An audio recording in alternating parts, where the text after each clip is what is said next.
We appreciate the words of our NBA brethren as they share their thoughts on Dr. King using his exact words, quoted such. Meghan, Christy, because Meghan's about to join this conversation.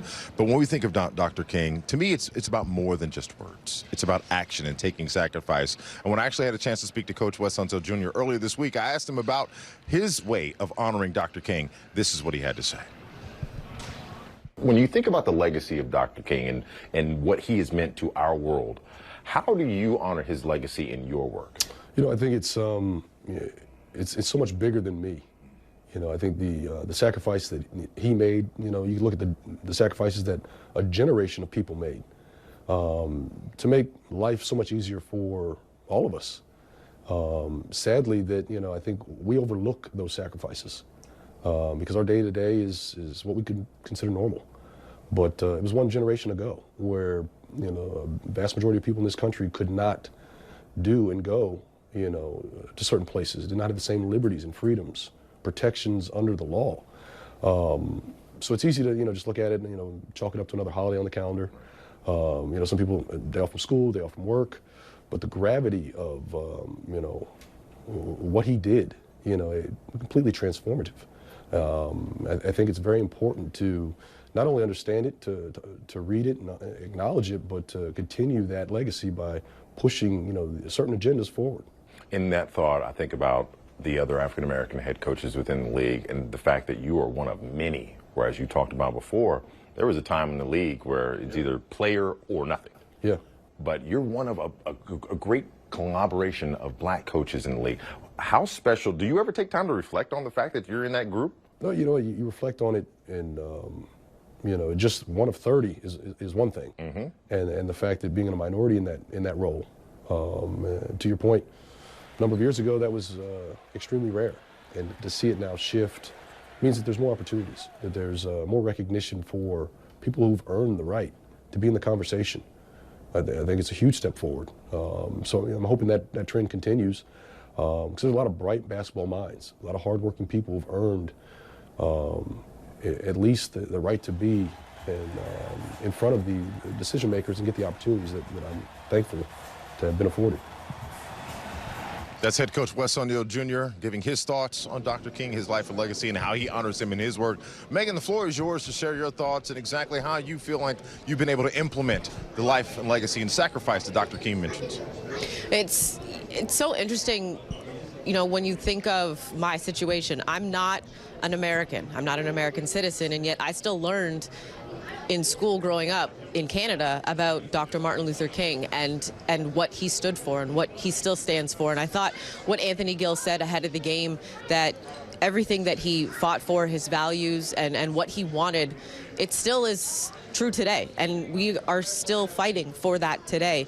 And I know I said it in the pregame, but I look at what we all do on a consistent basis, and today's game on Martin Luther King Day, when you have 5 minorities, 5 black sports broadcasters talking about the game of basketball, a predominantly black sport played by black athletes, when you look at the landscape of the NBA today, that's something that he could only dream of. And I'm honored to be working alongside all of you. I'm honored to be working on this day, and I don't take it at all for granted. At the end of the day, you look at what he stood for and the things he said, and as we heard in the piece, he died in his 30s, and I'm in my 30s, and it's crazy to think of how much wisdom he had at such a young age. If he still was alive today, it would be insane to see what he could have done with what he was trying to do, but I'm honored to be part of that legacy, even though I'm not American.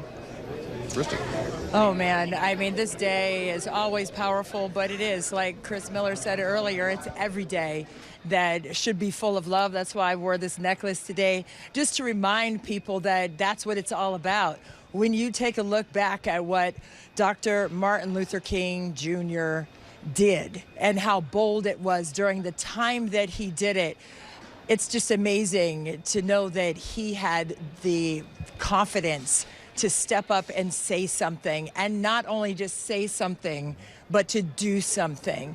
And I think for the greater good of everyone, still, the fact that we're still talking about him and the fact that we're still listening to his quotes and living by those words, not just posting it but living and walking in that purpose that he set forth years ago. How impactful is that? That is, the legacy of his words are still holding true. My parents marched, and I took my kids to march at the Juneteenth event with the Wizards and the Mystics. My generation, or me, and maybe I'm just speaking about me, I'm the sandwich generation. I didn't do the marching. My parents did it. My teenage kids wanted to march, and it empowered me to go out and utilize my voice in a stronger manner. But it's all because of the Reverend Dr. Martin Luther King Jr.'s initiative and the confidence that he set forth, and then many followed even to this day to utilize their voices. It's bigger than basketball. It's bigger than us sitting here as broadcasters. It's the utilization of the confidence of being a human being and being respected as such. When you have that respect of others, that's love. Love is a verb. Love and compassion come easy when you understand that we're more alike than we're not alike as human beings. And I think when we discover what that notion actually is, then we can walk in peace. It's hard to walk in peace when you see the inequalities, especially you and I, Meghan, as Black women. There's so many inequalities just from the outside of us, but the inside of us, the quality of the character of us, that's what we should live by. And that's what I, as a mom, is trying to teach my kids. And it's just generational. Yeah. And the understanding of that needs to carry on. It does. And for me, it comes down to who the person of Dr. King is. I know we hear the branded language of the life and legacy. Well, what about the life of a man born January 15th, the same day as my mother? That's why I'm such a fan of Dr. King, just as the historical person of who he was. Went to college at 15 years old. Morehouse College in Atlanta, the same place where he was raised. An ordained minister. Remember, most people say Dr. Martin Luther King. He is Reverend Dr. Martin Luther King Jr. Absolutely. When you think about a young man who's been incarcerated 29 times in the face of all the adversity that has already been aforementioned. To put it in perspective, when he was assassinated at 39 years old, who's 38 years old playing in the NBA right now? LeBron James. To put age into perspective, when you think about impact and time given, his speech in front of the Lincoln Memorial, that was not his first speech in that location. However, over 250,000 people came to see him and witness him speaking that day. Yes. You think about H. Rap Brown, you think about Ralph Abernathy, you think about Reverend Harold Middlebrook, so many other people that walked alongside him. When you see the Stone of Hope on your screen right there, that was erected and, revealed in 2011, if I'm not mistaken.